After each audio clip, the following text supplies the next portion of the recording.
भैया हमरे मास्टर कोनो गीत का इशारा करत हैं। हर केसर के गंध लेके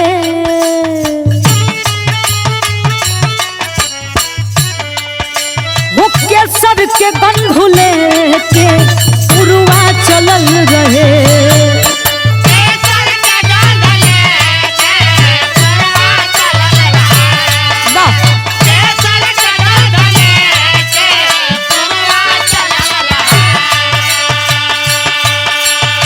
केसर के गंध लेके पुरवा चलल रहे।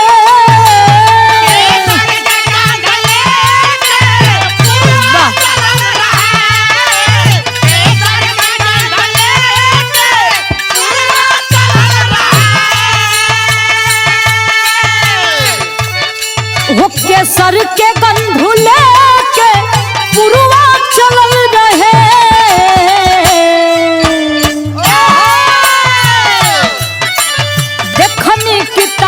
घरवा के हो देखनी कि तहरा घरवा के खिड़की खुलल रहे।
अच्छा बाबूजी, हम गायिका खुशी यादव ढहरा खुर्द सैदपुर गाजीपुर के धरती से बिरहा सुनने वाला भैया और बाबू लोग के गोड़ छू के गोड़ लागत बने।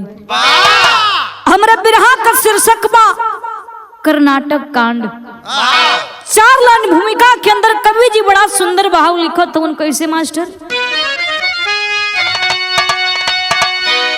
कुदरत के करिश्मा को कौन जानता है,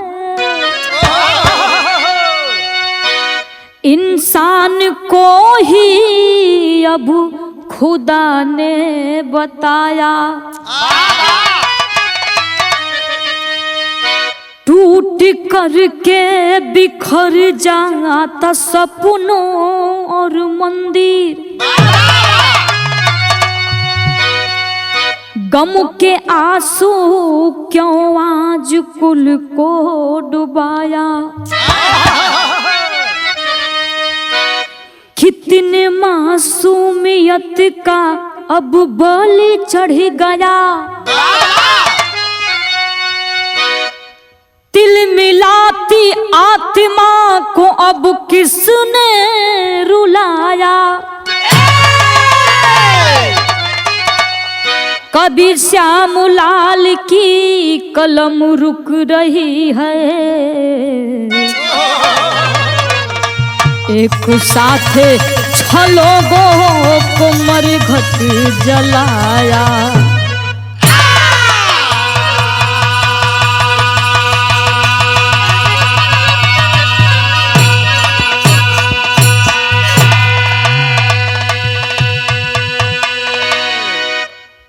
श्यामलाल की कलम रुक रही है, एक साथ 6 लोगों को मरघट जलाया। ए भैया बतावल जला कि ए धरती पर जे भी आइल हो ओके एक न एक दिन जरूर जाए के बा। जेके जैसे लिखल बा हो बाबू ऊ वैसे ए दुनिया के छोड़ के जाई। अब आप लोग के ए बिरहा के अंदर बताई, बड़ा निमन गजल का अंदाज है मास्टर।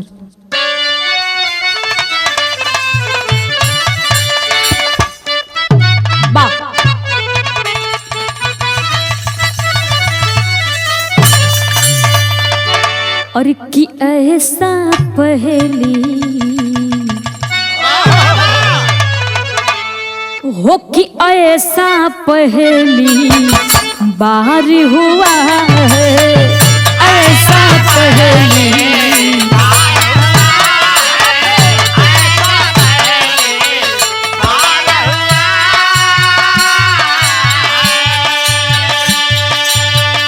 ऐसा पहेली बार हुआ है,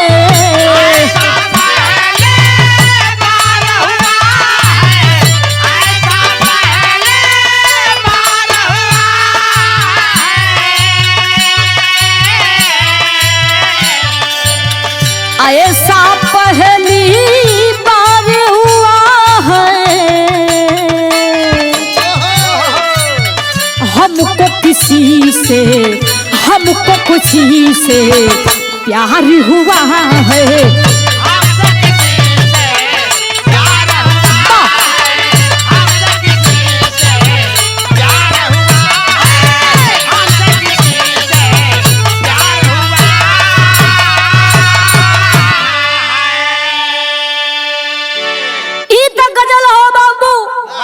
लेकिन बिरहा के अंदर कितना सुंदर भाव लिखल बा। कहे नाम बा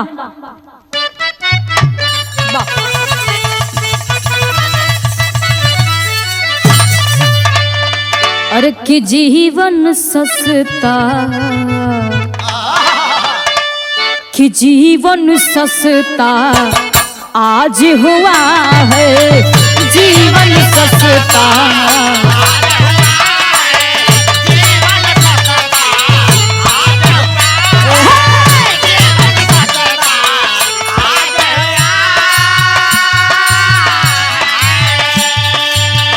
जीवन सस्ता आज हुआ है,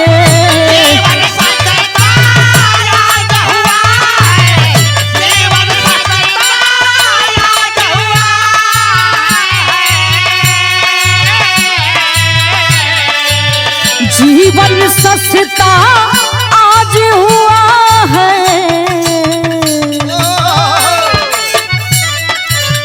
किसी पर किसी का, किसी पर किसी का नाज हुआ है, किसी पर किसी का नाज हुआ है, किसी पर किसी का नाज हुआ है, किसी पर किसी का नाज हुआ है।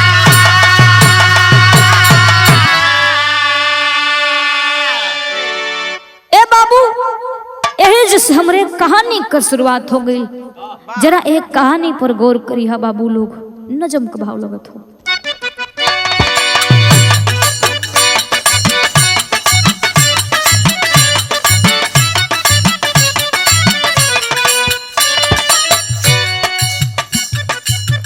प्रांत कर्नाटक,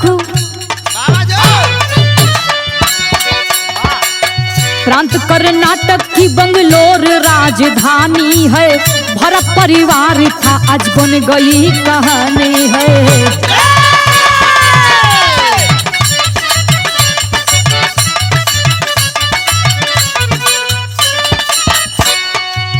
चंदा गोपा जो बंगलोर में इंजीनियर थे, पूरा परिवार में इंजीनियर सबसे सीनियर थे।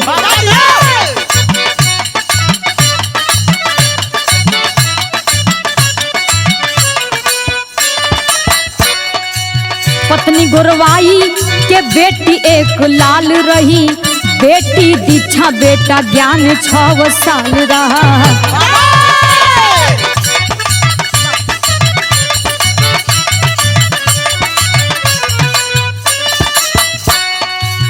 सोचे इंजीनियर, सोचे इंजीनियर कार लेना एक जरूरी है, मनसा पूर्ण हुआ भगवान की ये पूरी है।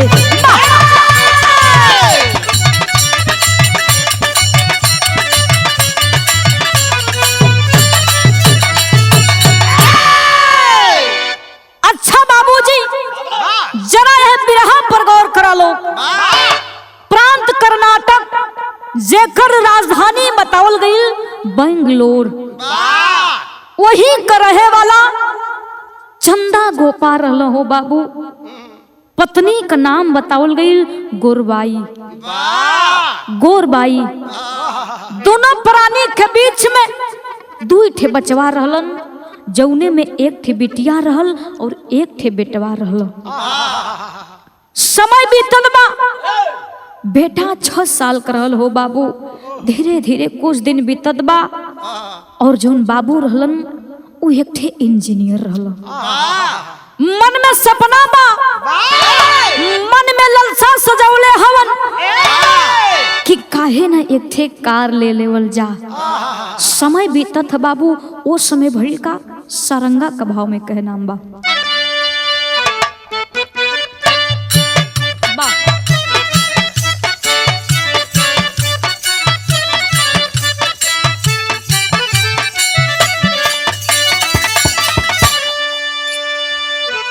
कि सीनियर पद इंजीनियर का मिलली नौकरिया हो, मिलली नौकरिया हो।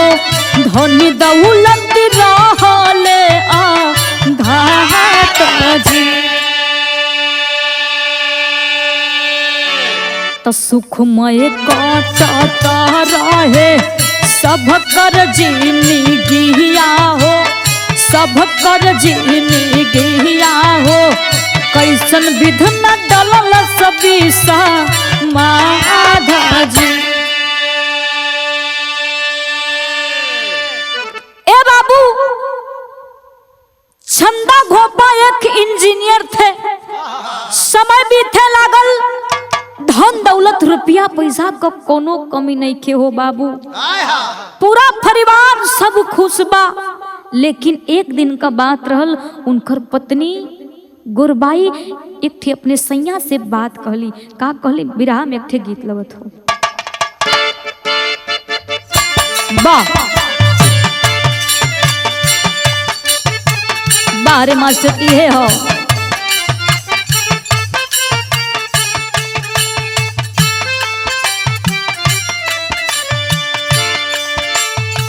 देखा कोनो नई नवेली दुल्ही भगवान से थे बात कहत बा। का कहे? आज हो पहिला मिलनवा, मिलल सजनी के सजनवा।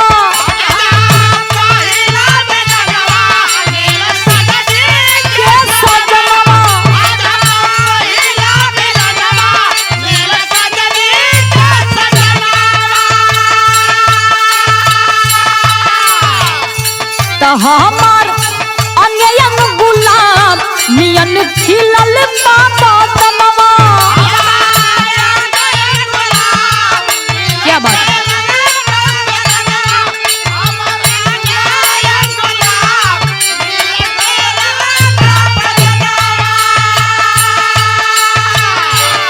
आज हो पहिला मिलनवा, मिलल सजनी के सजनवा। हमार नियन खिलल बाबा तनवा। सुनी सुनी भगवान जन बिहान होके दी। सुनी सुनी भगवान जन बिहान होके दी। आज राजा जी के कोरवे में जवान होके दी। आज राजा जी के कोरवे में, आज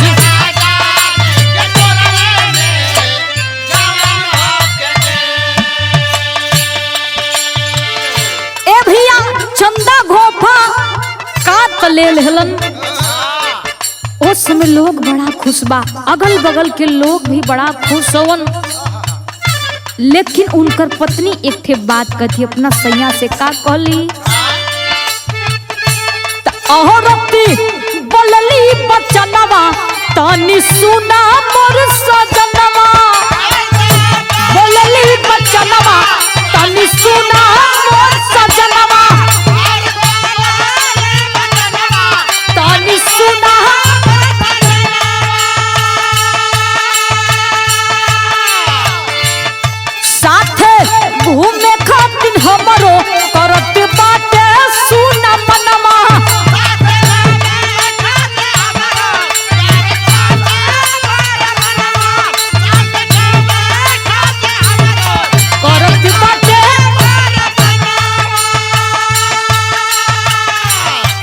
चली चली सबसे साथे इनकार जन करी। चली चली सबसे साथे इनकार जन करी।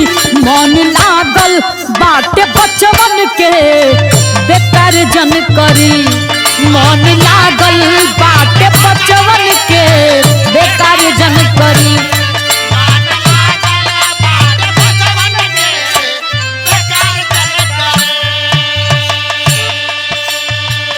उनकर पत्नी कथी की सैया कार तो आप लेवे के ले लेनी, लेकिन हाई देखा ना दोनों बचवा बड़ा कब से परेशान कैले हवन कि कहीं हमन के पापा घुमावे के लेके चलो। सब लोग घूम ले ही बचवा दोनों खुश भी हो जाई हो। बाबू ओ समय उनकर पति यानी पति चंदा गोपा कहला का कि कहले इंजीनियर साहब बेंगलोर घुमाई। बेंगलोर घुमाई।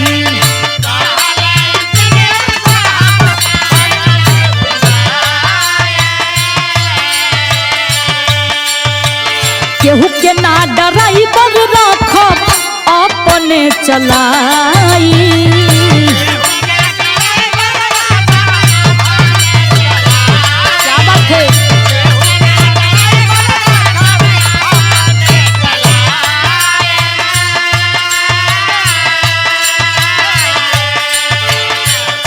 बेटा बेटी चली संघवा दूध कार जन करी।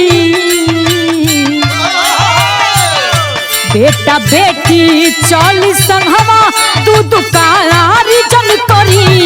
मन लागल बाटे बचवन के बेकार जन करी। मन लागल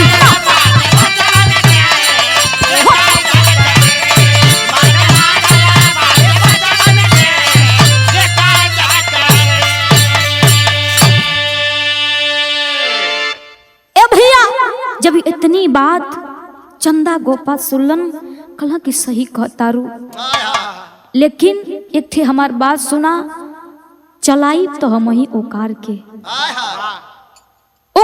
हम ही चलाई, केहू ड्राइवर के नहीं रखब।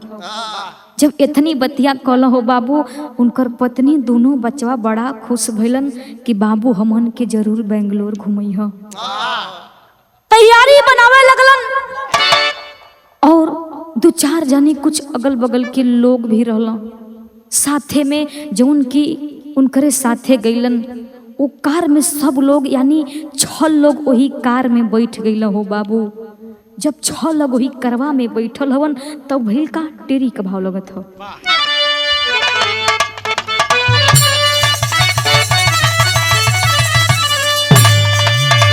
कितना हाई अब जुदाई बन गई। अरे ए भैया तन्हाई अब जुदाई बन गई। तो कैसन वेदना गिरल कुदरत की खुदाई। अरे खुदाई अरे खुदाई। कैसन वेदना गिरल कुदरत की खुदाई। तन्हाई अब जुदाई बन गई। विदेशिया का भाव लगत हो।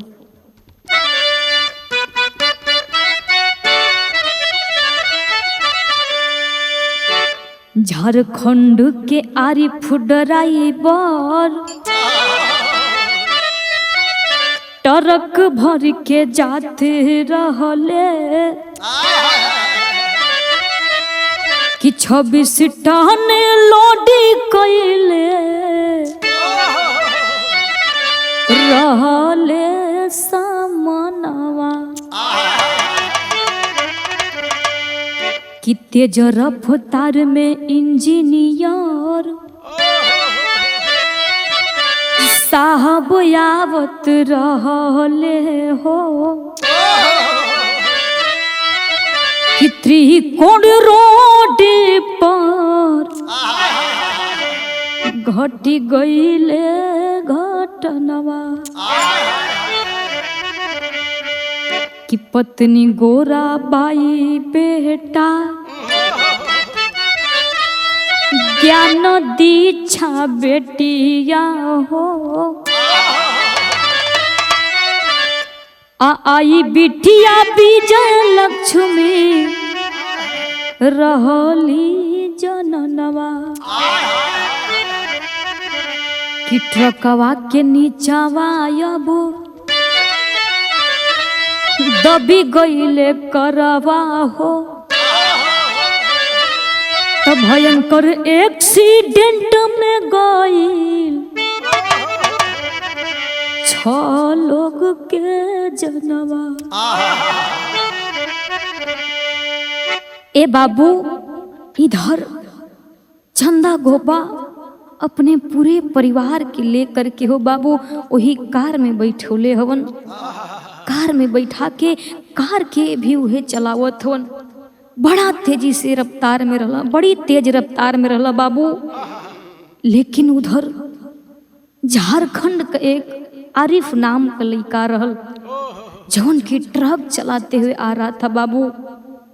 बड़ा तेजी रफ्तार से वो भी रहल, 26 टन लोड रहल भैया।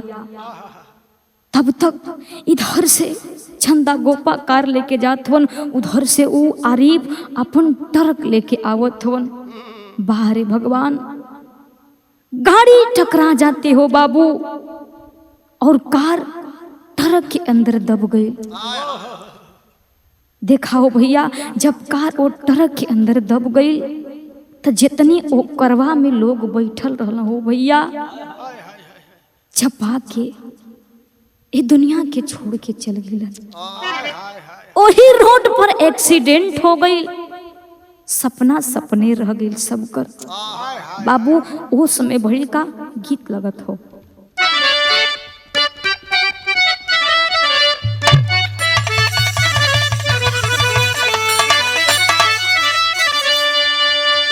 अरे कि कही दा भौजे भैया से, अरे कि कही दा भौजी भैया से कई दे मोरी गावा नवा रामा।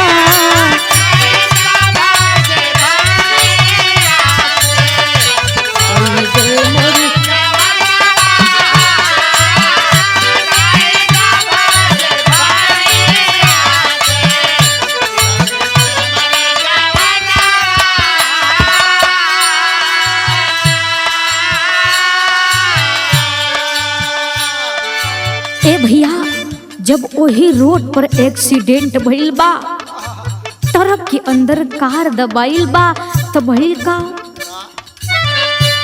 मचल को हराम ओही, मचल को हराम ओही बेंगलोर सहरिया बाबू।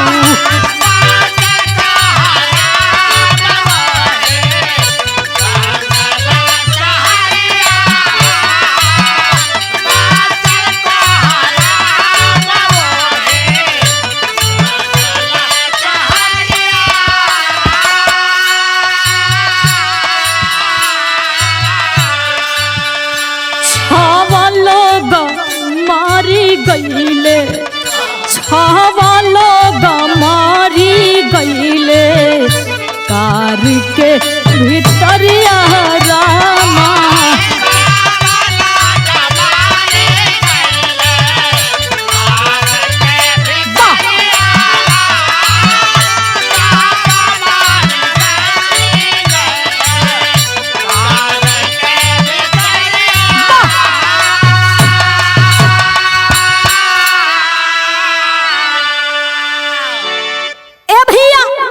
जब एक्सीडेंट भइल बेंगलोर शहर में एकदम कोहराम मच गई हो बाबू, हाहाकार मच गई। वही कार में 6 लोग बैठे रहला, जे आवा हो बाबू तुरंत रुक के वही करवा में से लगले निकाले। केहू वो कार में जिंदा ना ही रहल, सब लोग ये दुनिया के छोड़ के चल गए रहल हो बाबू। बाहरे भगवान ई कृष्ण का ही तू कैला, सपना उ लोग का सपने रह गई। दोनों बचवन का भी सपना रह गई, घूम भी ना पौलन, तब तक ये दुनिया के छोड़ के चल गई। भइल का बाबू वो समय गीत लगत हो।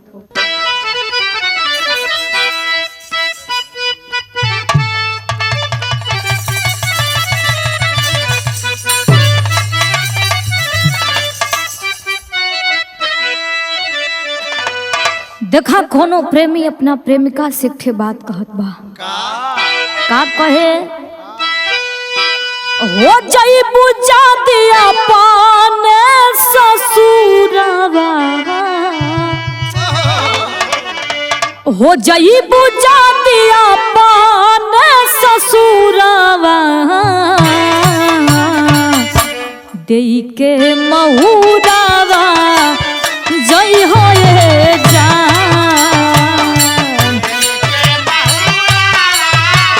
क्या बात है।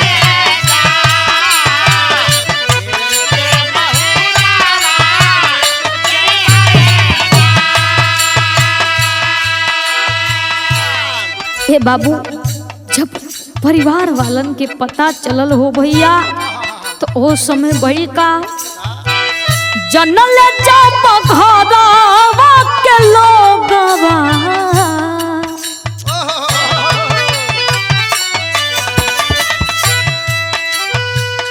जनल जब घरवा के लोगवा, देखी के सोपावा भइल हो जा।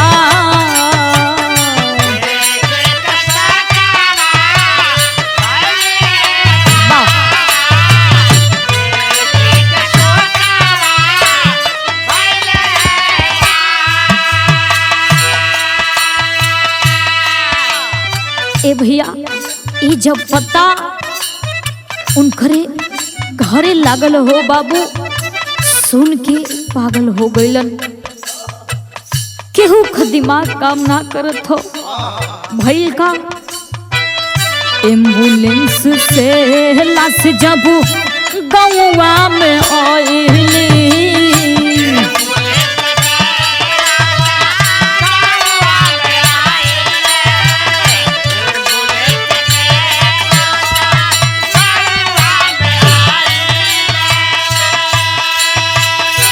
देखी के माई हो बे होश हो गई,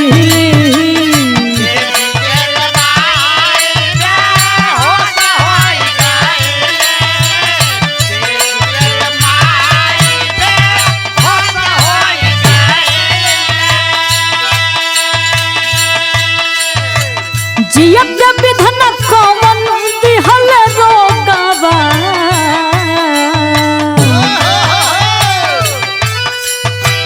जियत विधन कौन दिहल रोगवा, देखी के सोकावा भइल हो रहा।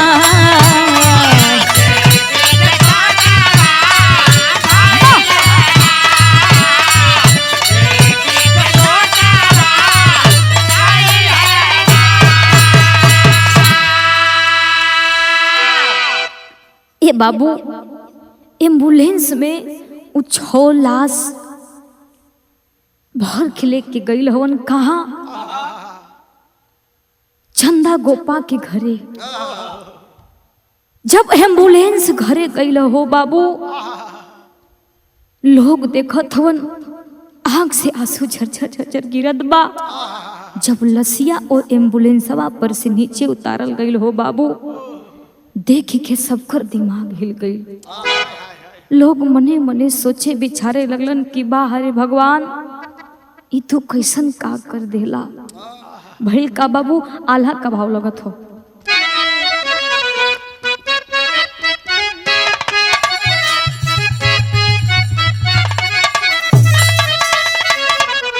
कि महाराष्ट्र शामिल में मचल हा करवा बाबू,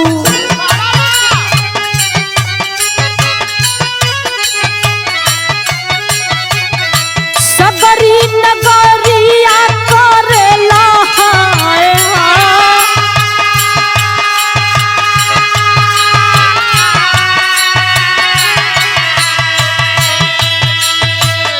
वाह रे इंजीनियर काई लिखल तकदीरिया बाबू। पूरा परिवार गईले धरती से मिटा।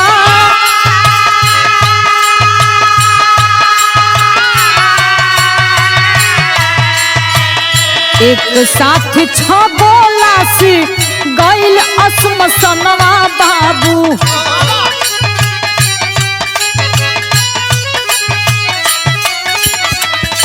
पूरा लोग मिली दिहले लसिया के जरा।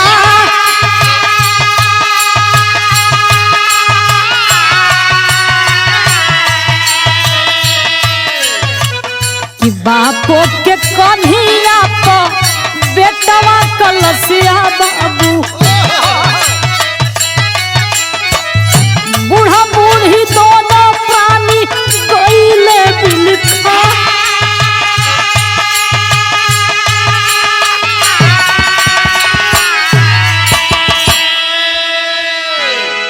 ए बाबू अगल बगल के लोग जितनी रहल सब करे आंख में से आंसू झरझर झरझर गिरत बाहो बाबू। बाहरे भगवान के लीला सब लोग उठा पठा के हो बाबू। जौन 6 ठेलास रहल श्मशान घाट पर ले जाके दाह संस्कार कर दिल। यही जैसे हमार विराह समाप्त होत बा खड़ी का भाव लगत हो।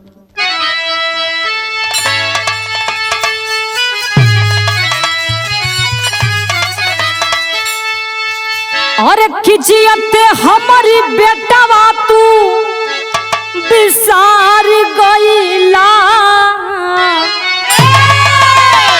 और खिजियते हमारी बेटवा तू बिसार गईला। त काम मुश्किल में जिंदगी हमार कईला।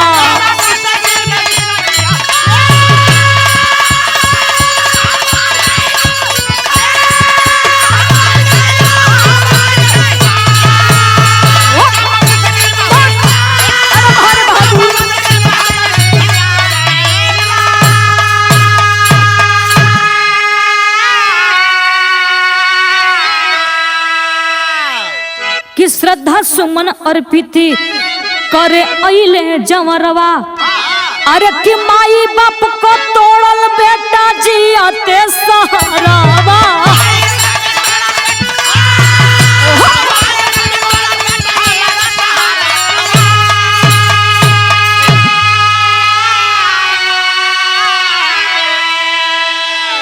अरे कैसे एक्सीडेंट का शिकार भइला। अरे ये बाबू कैसन एक्सीडेंट का शिकार भइला। त काम मुश्किल में जिंदगी हमारी कईला।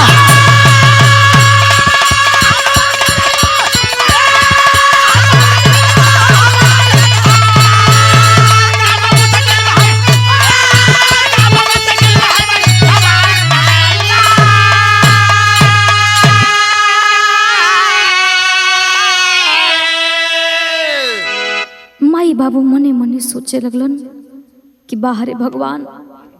अगल बगल लोग भी सोचे लागल कि देखा एक ठीन के बेटवा रहल ओहू बेटा के छीन लेहल। ए माई बाबू को बुढ़ापे में के सहारा रही। ये लोग कैसे रही है कैसे जी हैं हो बाबू। बिरहा हमार यही जैसे समाप्त होत बा गुरु घराना का परिचय हो। जय जखाड़ गुरु जद्दू लवटन की लहरे फुलवारी।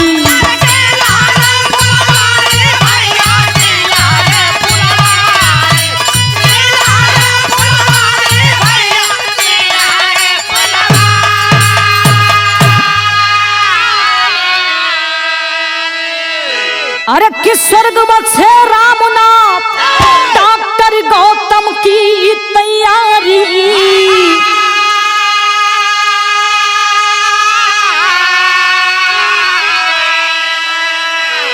कि तन्हाई अब जुदाई बन गई। अरे भैया तन्हाई अब जुदाई बन गई। तो श्यामलाल खुशी यादव शारद के नेह लगाई, तन्हाई अब जुदाई बन गई।